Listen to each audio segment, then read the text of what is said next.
One of the first obstacles encountered along any contemplative path is the basic uncertainty about the nature of spiritual authority. If there are important truths to be discovered through introspection, there must be better and worse ways to do this, and one should expect to meet a range of experts, novices, fools, and frauds along the way. Unfortunately, this is a natural consequence of the subject matter. Spiritual teachers of a certain ability, whether real or imagined, are often described as gurus, and they elicit an unusual degree of devotion from their students. If your golf instructor were to insist that you shave your head, sleep no more than 4 hours each night, renounce sex, and subsist on a diet of raw vegetables, you would find a new golf instructor. However, when gurus make demands of this kind, many of their students simply do as directed. In the West, the term guru immediately conjures the image of a surrounding cult of devotees, a situation known to give rise to terrifying social deformities. In cults and other fringe spiritual communities, we often find a collection of needy and credulous dropouts, ruled by a charismatic psychotic or psychopath. When we consider groups like the People's Temple under Jim Jones, the Branch Davidians under David Koresh, and Heaven's Gate under Marshall Applewhite, it is almost impossible to understand how the spell was first cast, let alone how it was maintained under conditions of such terrible deprivation and danger. But each of these groups proved that intellectual isolation and abuse can lead even well-educated people to willingly destroy themselves. Gurus fall at every point along the spectrum of moral wisdom. Charles Manson was a guru of sorts. Jesus, the Buddha, Muhammad, Joseph Smith, and every other patriarch and matriarch of the world's religions were as well. For our purposes, the only difference between a cult and a religion are the numbers of adherents and the degree to which they are marginalized by the rest of society. Scientology remains a cult. Mormonism has, just barely, become a religion. Christianity has been a religion for more than 1,000 years, but one searches in vain for differences in their respective doctrines that account for the differences in their status. Some gurus claim to channel the dead, to be poised to leave Earth on an alien spacecraft, or to have once ruled Atlantis. Others impart perfectly reasonable teachings about the nature of the mind and the causes of human suffering, only to make ridiculous claims about cosmology or the origins of disease. To hear that someone is a guru tells us almost nothing apart from the fact that some students hold this person in high esteem. Whether their reasons for doing so are good or bad, and whether these people pose a danger to their neighbors, depends upon the content of their beliefs. Teachers in any field can help or harm their students, and a person's desire to make progress and to win the teacher's approval can often be exploited, emotionally, financially, or sexually. But a guru purports to teach the very art of living, and thus his beliefs potentially encompass every question relevant to the well-being of his students. Apart from parenthood, probably no human relationship offers greater scope for benevolence or abuse than that of guru to disciple. Unsurprisingly, therefore, the ethical failures of the men and women who assume this role can be spectacular and constitute some of the greatest examples of hypocrisy and betrayal to be found anywhere. The problem of trust is compounded because the line between valid instruction and abuse can be difficult to discern. Given that the entire purpose of a devotee's relationship to a guru is to have his egocentric illusions exposed and undermined, any unwelcome intrusion into his life can potentially be justified as a teaching. It seems impossible to predict how fully a spiritual teacher might depart from conventional ethical norms. This is both a theoretical problem in the literature and a psychological one in many spiritual communities. A student's moral intuitions and instincts for self-preservation can always be recast as symptoms of fear and attachment. Consequently, even the most extraordinarily cruel or degrading treatment at the hands of a guru can be interpreted as being for one's own good. The master wants to have sex with you and your spouse. Why would you resist? Can't you see that your impulse to refuse such a generous overture rests on the very illusion of separateness that you want to overcome? Oh, you don't fancy tithing 20% of your income to the ashram? Why are you so attached to the fruits of your own labor? What is enlightenment worth to you anyway? You don't like scrubbing toilets and doing yard work for hours at a stretch? Are you above performing such simple acts of service to the divine? Don't you see that this feeling of self-importance is precisely what must be surrendered before you can recognize your true nature? You found it humiliating when the master had you strip naked and dance in front of your parents and the rest of the congregation? Can't you see that this was just a mirror held up to expose your own egocentricity? Oh, you don't think an enlightened adept would behave this way? Well, what makes you think your provincial assumptions about enlightenment are true? Given the structure of this game, it is little wonder that many people have been harmed by their relationships to spiritual teachers, or that many teachers, given so much power over the lives of others, have abused it. This ethical terrain is all the more confusing because there is no cult leader so deranged or sadistic, or whose fall from grace was so hideous, that one can't find students who will insist that he or she is the Messiah. It is amazing to consider, but there are people still walking this earth who believe that Jim Jones, David Koresh, and Marshall Applewhite were genuine saviors. It is also safe to say that no teacher has been so saintly and impeccable that someone hasn't left his company convinced that he was a dangerous lunatic. If every guru were judged by the worst thing anyone had ever said about him, none would escape hanging. It is true, however, that the role of guru seems to attract more than its fair share of narcissists and confidence men. Again, this seems to be a natural consequence of the subject matter. One can't fake being an expert gymnast, a rocket scientist, or even a competent cook, at least not for long. But one can fake being an enlightened adept. Those who succeed in doing this are often quite charismatic, because a person can't survive long in this mode unless he can bowl people over. G.I. Gurdjieff set the standard here, and he may have been the first man to return from his travels to the East and establish himself as a proper guru in the West. He was the classic example of a gifted charlatan. He managed to attract a wide following of smart, successful devotees, including the French mathematician Henri Poincaré, the painter Georgia O'Keeffe, and the authors J.B. Priestley, René Daumal, and Catherine Mansfield.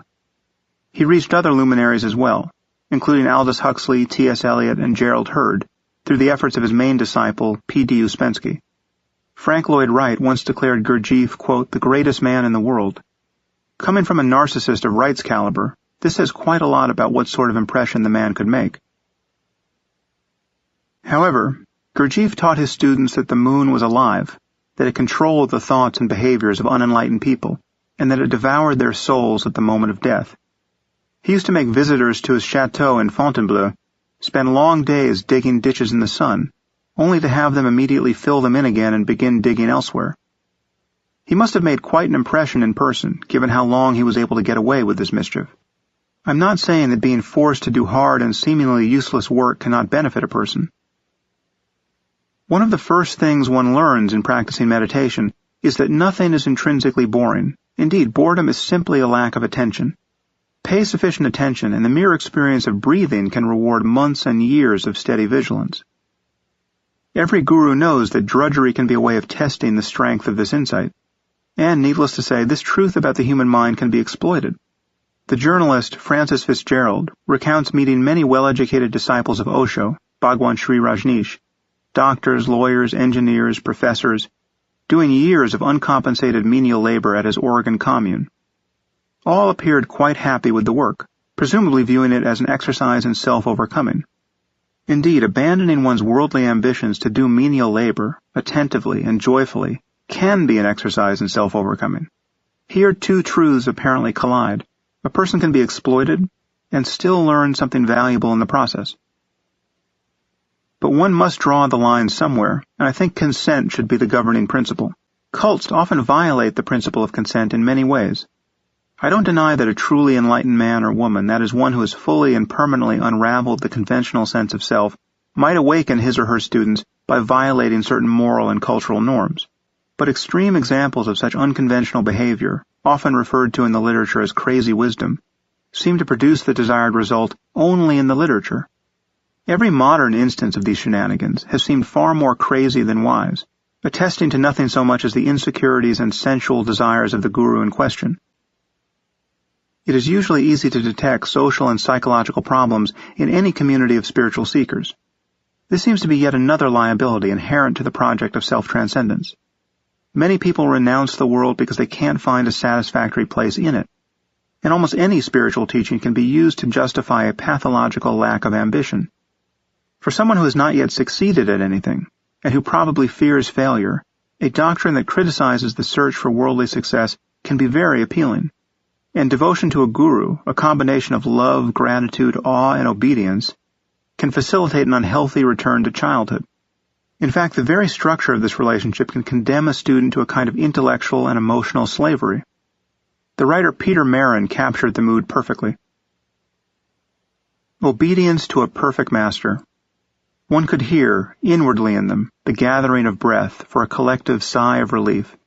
At last, to be set free, to lay down one's burden, to be a child again, not in renewed innocence, but in restored dependence, in admitted, undisguised dependence, to be told again what to do, and how to do it. The yearning in the audience was so palpable, their need so thick and obvious, that it was impossible not to feel it. A relationship with a guru, or indeed with any expert, tends to run along authoritarian lines. You don't know what you need to know, and the expert presumably does. That's why you're sitting in front of him in the first place. The implied hierarchy is unavoidable. Contemplative expertise exists, and a contemplative expert is someone who can help you realize certain truths about the nature of your own mind. Unfortunately, the link between self-transcendence and moral behavior is not as straightforward as we might like. It would seem that some people can have genuine spiritual insights and a capacity to provoke these insights in others, while harboring serious moral flaws. It is not always accurate to call such people frauds. They aren't necessarily pretending to have spiritual insights, or to be able to produce such experiences in others. But depending on the level of their practice, their insights may be an insufficient antidote to the rest of their personalities. The resulting problems can be accentuated by cultural differences. For instance, what is the age of consent for sex? One wouldn't necessarily get the same answers in Bombay and Boston. Certain schools of Buddhism focus on compassion, kindness, and non-harming to an unusual degree, and this offers some protection against abuses of power. But even here, one occasionally finds a venerated master with the ethical intuitions of a pirate. Consider the case of the late Tibetan Lama Chogyam Trungpa Rinpoche, who was an inspired teacher, but also an occasionally violent drunk and philanderer. As guru to Allen Ginsberg, Trungpa attracted many of America's most accomplished poets into his orbit. Once at a Halloween party for senior students, where W.S. Merwin, the future poet laureate of the United States, and his girlfriend, the poet Dana Naoni, were guests, Trungpa ordered his bodyguards to forcibly strip a 60-year-old woman of her clothing and carry her naked around the meditation hall. This made Merwin and Naoni more than a little uncomfortable, and they thought it wise to return to their room for the rest of the night. Noticing their absence, Trungpa asked a group of devotees to find the poets and bring them back to the party. When Merwin and Naoni refused to open their door, Trungpa instructed his disciples to break it down. The resulting forced entry led to chaos, wherein Merwin, who was then famous for his pacifism, fought off his attackers with a broken beer bottle, stabbing several in the face and arms. The sight of blood, and his horror over his own actions, apparently collapsed Merwin's defenses, and he and Naoni finally allowed themselves to be captured and brought before the guru. Trungpa, who was by then quite drunk, castigated the pair for their egocentricity and demanded that they take off their clothes. When they refused, he ordered his bodyguards to strip them. By all accounts, Naoni became hysterical and begged someone among the crowd of onlookers to call the police. One student attempted to physically intervene. Trungpa himself punched this Samaritan in the face and then ordered his guards to drag the man from the room. Predictably, many of Trungpa's students viewed the assault on Merwin and Naoni as a profound spiritual teaching. And it isn't inconceivable that a guru could operate in such a coercive and seemingly unethical way out of a sense of compassion.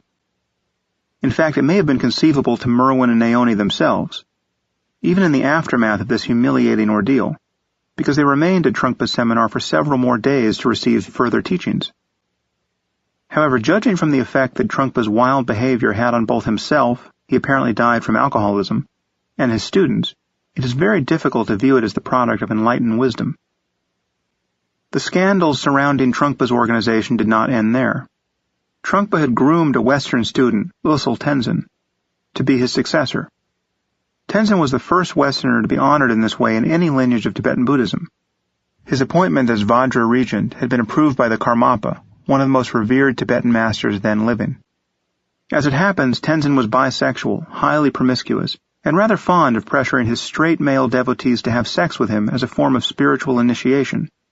He later contracted HIV, but continued to have unprotected sex with more than 100 men and women without telling them of his condition. Trungpa and several people on the board of his organization knew that the regent was ill and did their best to keep it a secret. Once the scandal broke, Tenzin claimed that Trungpa promised him that he would do no harm as long as he continued his spiritual practice. Apparently, the virus in his blood didn't care whether he did his spiritual practice or not. At least one of his victims later died of AIDS, having spread HIV to others. What one encounters in a person like Trungpa is a mind impressively free of shame. This can be a good thing, provided that one happens to also be committed to the well-being of others. But shame serves a crucial social function. It keeps us from behaving like wild animals. Believing in one's own perfect enlightenment is rather like driving a car without brakes. Not a problem if you never need to stop or slow down, but otherwise a terrible idea. The belief that he could live beyond conventional moral constraints is explicitly put forward in Trungpa's teaching. Morality or discipline is not a matter of binding oneself to a fixed set of laws or patterns. For if a bodhisattva is completely selfless, a completely open person, then he will act according to openness, and will not have to follow rules. He will simply fall into patterns. He has opened himself completely, and so does not discriminate between this and that. He just acts in accordance with what is. If we are completely open, not watching ourselves at all, but being completely open and communicating with situations as they are, then action is pure, absolute, superior. It is an often used metaphor that the bodhisattva's conduct is like the walk of an elephant. Elephants do not hurry.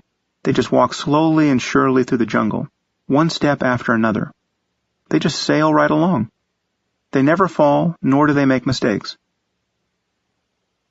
The state of freedom and effortless goodwill that Trungpa describes here undoubtedly corresponds to an experience that certain people have, and to a perception, whether true or not, that others can form about them. But boundless compassion is one thing, inerrancy is another. The notion that one is incapable of making mistakes poses obvious ethical concerns, no matter what one's level of realization. Anyone who has studied the spread of Eastern spirituality in the West knows that these elephants often stumble, even stampede, injuring themselves and many others in the process.